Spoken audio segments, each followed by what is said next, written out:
Les mecs, les meufs, on se retrouve aujourd'hui pour une nouvelle vidéo. Vous l'avez vu dans le titre, on va parler du YouTube Gate. En ce moment, c'est vraiment quelque chose. Il y a beaucoup de youtubeurs qui ont déjà fait des vidéos sur le sujet. Du coup, on va en parler tout de suite. C'est parti!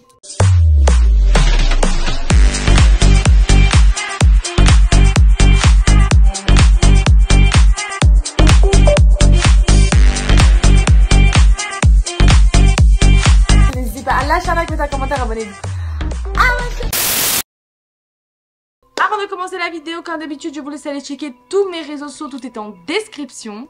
Et du coup, par où commencer, les amis? On a vu les vidéos de Mastu, on a vu les lives de Amine, on a vu pas mal de youtubeurs qui se plaignaient un petit peu des gros concepts. On a vu McFly et Carlito récemment qui ont annoncé leur pause. Qu'est-ce qui se passe sur YouTube, les amis? Je tiens à vous poser la question. Qu'est-ce qu'il se passe sur YouTube en ce moment? Franchement, je trouve ça dingue à quel point YouTube a évolué. J'ai commencé à consommer YouTube, il y avait des vidéos facecam comme je vous fais actuellement, des meufs qui se prennent pas la tête, des petits swaps, des make-up tranquillou, Squeezie qui jouait aux jeux vidéo, qui jouait à Dofus.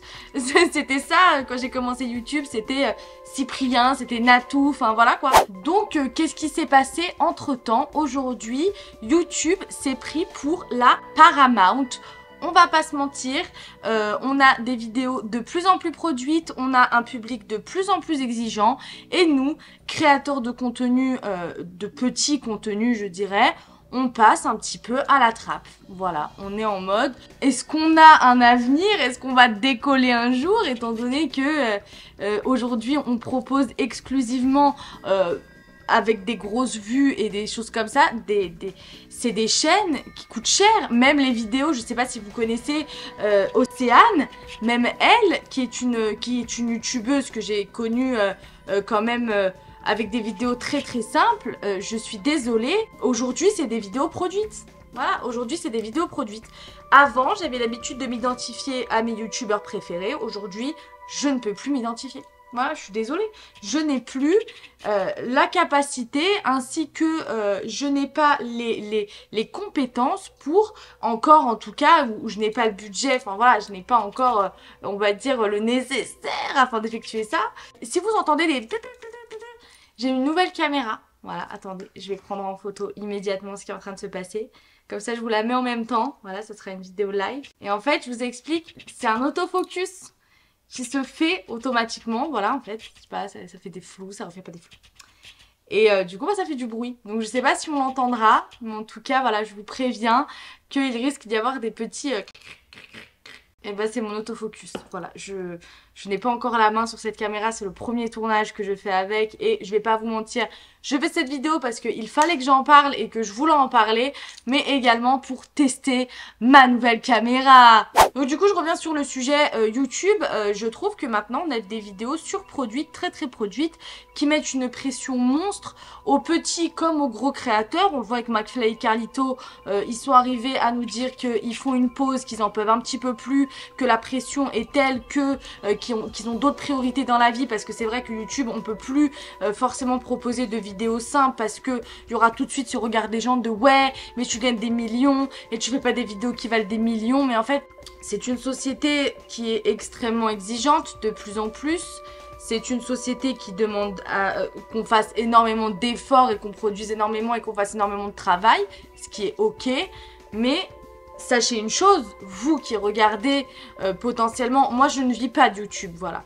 Mais je sais que pour les créateurs de contenu YouTube qui gagnent leur vie avec, même si la vidéo est extrêmement produite, je suis désolée, mais vous ne travaillez pas pour le mérite.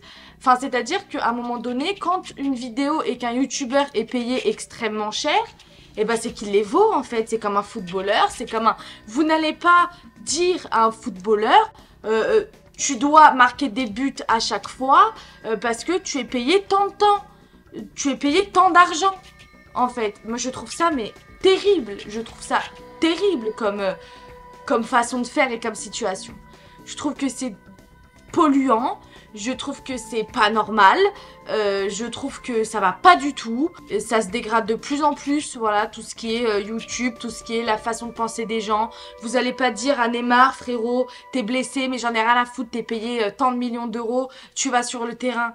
Vous allez pas aller l'engueuler. C'est pareil pour Mbappé, quand il marque pas pour la Coupe du Monde, quand l'équipe de France n'a pas gagné la Coupe du Monde, vous allez pas crier au scandale parce que ces gens-là sont payés des millions. Mais à un moment donné, c'est un truc de fou. T'as des youtubeurs, c'est des jeunes millionnaires. Au lieu de leur dire bravo frérot, t'as pas lâché, t'as fait ce qu'il fallait. Parce que c'est des mecs, ça fait plus de 10 ans qu'ils sont là. Hein. Moi, avec mes petits 3 ans, je fais pas le poids. C'est des gens, et ça fait 10 piges qui sont dans le game. Ils ont jamais lâché. C'était un loisir à la base, c'était pas du tout payé. On était sur du YouTube simple. On savait même pas qu'on pouvait gagner notre vie avec YouTube. C'était vraiment genre un truc tellement innocent. Aujourd'hui, il n'y a plus rien d'innocent. On va finir par faire de la télé-réalité. YouTube, ça va finir par être une gigantesque télé-réalité très très produite où tout est surfait et plus rien n'est authentique en fait. C'est comme ça que ça va terminer YouTube en fait. C'est ça qui va finir par arriver parce que sinon, ça risque d'être extrêmement compliqué pour nous. Enfin, c'est ce qui va se passer en fait avec tout ce cheminement de on passe du simple au triple production et finalement on arrive par faire des trucs, ça y est, c'est du cinéma, c'est du Hollywood, on n'aura plus du tout les capacités, les compétences pour le faire. Du coup, ça va finir par être en fait quelque chose de surproduit, une plateforme où il y a des vidéos exclusivement surproduites. Ça va finir par être quelque chose d'extrêmement, qui demande beaucoup d'argent, beaucoup de production, beaucoup de travail. Et en fait, finalement, ça va la rendre inaccessible. Donc, l'exigence amène à justement la privation et la privatisation justement du truc quoi en fait. Donc du coup ça engendre aussi une pression pour nous. En vrai, moi qui n'ai pas décollé, j'ai pas tant la pression que ça, on va pas se mentir. Mais par exemple, typiquement, McFly et Carlito, ils ont arrêté. Pourquoi? Voilà.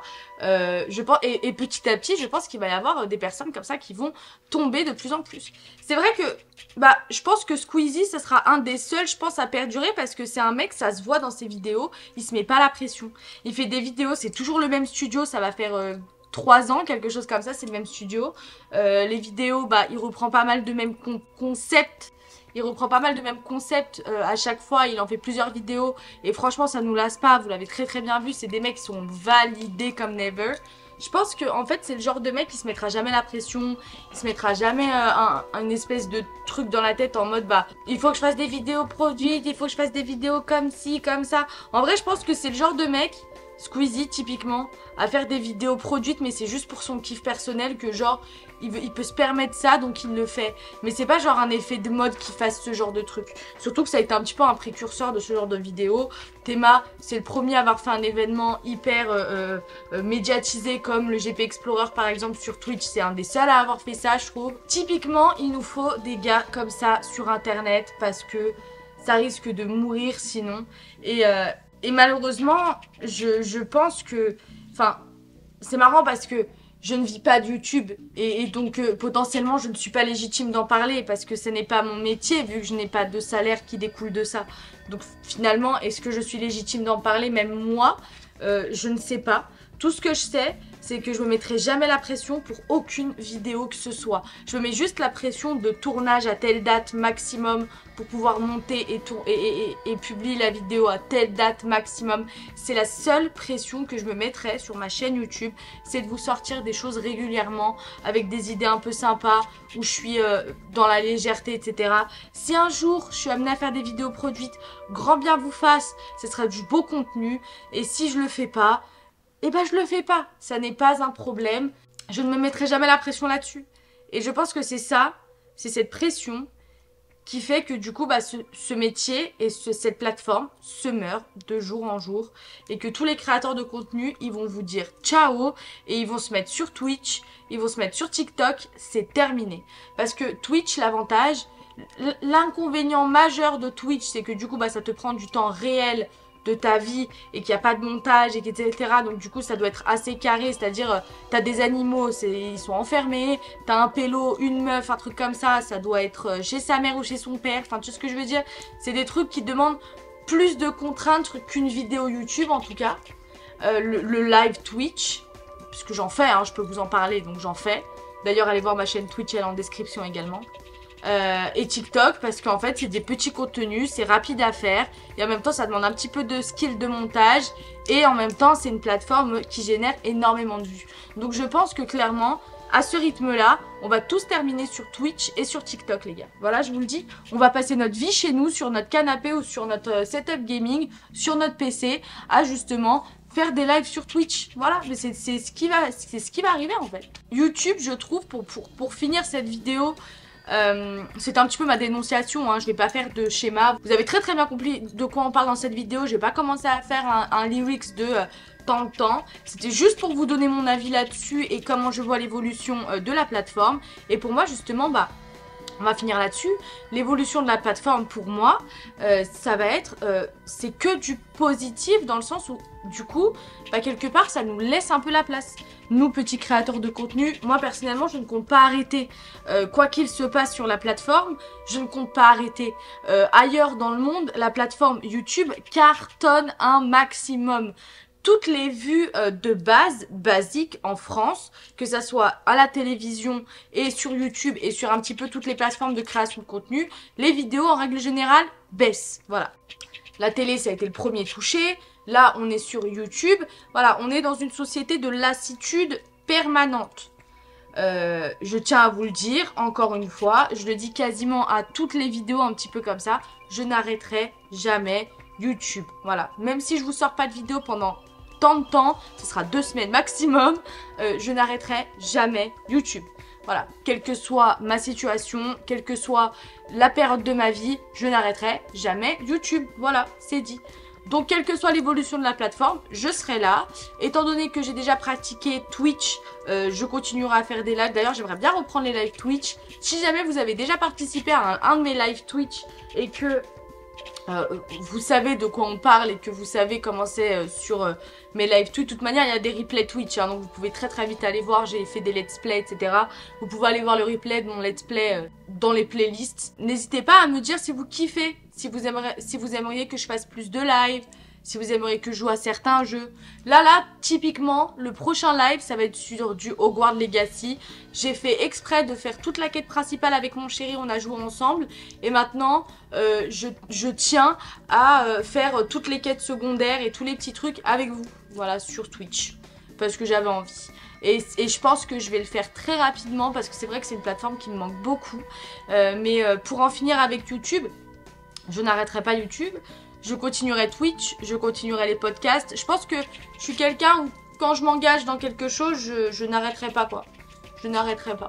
Je pense que si je dois arrêter, c'est 1 semaine, 2 semaines et de toute manière, je ferai des vidéos genre... je prévoirai quoi. Donc si peut-être je fais pas de vidéos, je ferai un live. Enfin, tu vois ce que je veux dire, potentiellement, je m'adapterai, mais dans tous les cas, je pense que justement, bah, ça aiderait que vous puissiez vous abonner à ma chaîne, que vous puissiez mettre un petit like. Ça va me soutenir un maximum, ça va faire en sorte que bah, ma chaîne puisse perdurer également dans le temps, ça permettra de soutenir également des petits créateurs de contenu comme moi qui investissent. Là devant moi j'ai une grosse caméra, je viens d'investir dans une nouvelle caméra si vous voulez, ma caméra de vlog, la G7X à côté, on dirait son petit-fils, on dirait le grand-père, là je suis en train de tourner vraiment avec une caméra vraiment là c'est stylé là je me sens youtubeuse de ouf là. Mais en vrai, je suis contente, j'ai fait un bon achat là, je suis assez contente. C'est pour ça que je vous ai dit les espèces de petits clics-clics avec l'autofocus et tout, c'est un peu galère. J'espère qu'on n'entendra pas au son, hein, cette histoire. Enfin bref, voilà tout ça pour dire que bah, j'espère que l'évolution de YouTube sera que positive parce que de toute manière, ça dépend de vous qui regardez les vidéos. En fait, finalement, ça dépend pas spécialement des créateurs de contenu. Parce que personnellement... je consomme YouTube, mais c'est vrai que même dans ma vie personnelle, il y a une lassitude. Avec mon chéri, on consommait beaucoup YouTube tout le temps. En fait, quand on se retrouve tous les deux à vouloir regarder un truc quand on mange ou quoi que ce soit, et ben on va plus sur YouTube. Voilà, toutes les vidéos sur lesquelles il passe, etc., c'est des concepts qui le gavent, etc., qui le lassent en fait. Et je pense que cette lassitude, l'expression de cette lassitude, vis-à-vis de mon chéri ce qu'il m'a dit, et le fait qu'on aille beaucoup plus sur Netflix, Amazon, etc., et c'est clairement ce qui se passe un petit peu dans la société et dans l'évolution de la consommation de la plateforme en fait, j'ai l'impression. C'est les gens se lassent, ils trouvent rien à regarder, ils zappent sur des vidéos, enfin ils reviennent pas sur des vidéos qu'ils ont déjà regardées. C'est vraiment des trucs où tout le temps nouveau, tout le temps du nouveau, tout le temps du nouveau. Et bah du coup, en tant que créatrice de contenu, je vais jamais arrêter de regarder YouTube. Moi, ça m'arrive de regarder 40 fois la même vidéo. Donc pour vous dire que bon, il n'y a pas un grain là-haut, mais presque quoi. Ça, c'est un truc, je sais pas si vous le faites, mais ça m'arrive trop souvent de regarder 40 fois la même vidéo, pas en boucle, mais sur un an, peut-être j'ai regardé 10 fois la même vidéo. Genre sur des périodes précises et tout, j'aime bien re-regarder des vidéos que j'ai kiffé quoi. Je sais pas si vous êtes pareil, dites-le moi en commentaire, ça me ferait trop plaisir de pas me sentir seule sur ce coup. Parce que mon chéri pour le coup n'est pas du tout comme ça. Et du coup j'aimerais bien avoir un petit peu de soutien en mode t'inquiète moi aussi je suis comme ça, j'aime bien regarder des vidéos que j'ai déjà vues. En tout cas voilà, je pense que le sujet est clos, vous avez mon avis, vous avez un petit peu ce que je pense sur le sujet, je pense que c'est largement suffisant comme débat. N'hésitez pas à écrire en commentaire ce que vous pensez de ça, n'hésitez pas à vous abonner à cette chaîne, ça me ferait trop plaisir, un petit like, ce serait cool. De toute façon je vais faire mon outro, ne vous inquiétez pas, même si je vous le dis comme ça un petit peu tranquille. N'hésitez pas à aller checker tous mes réseaux sociaux, tout est en description. Et on se retrouve dimanche prochain pour une nouvelle vidéo. N'hésitez pas à lâcher la vidéo, un commentaire, abonnez-vous à ma chaîne. Et on se retrouve très bientôt pour une nouvelle vidéo.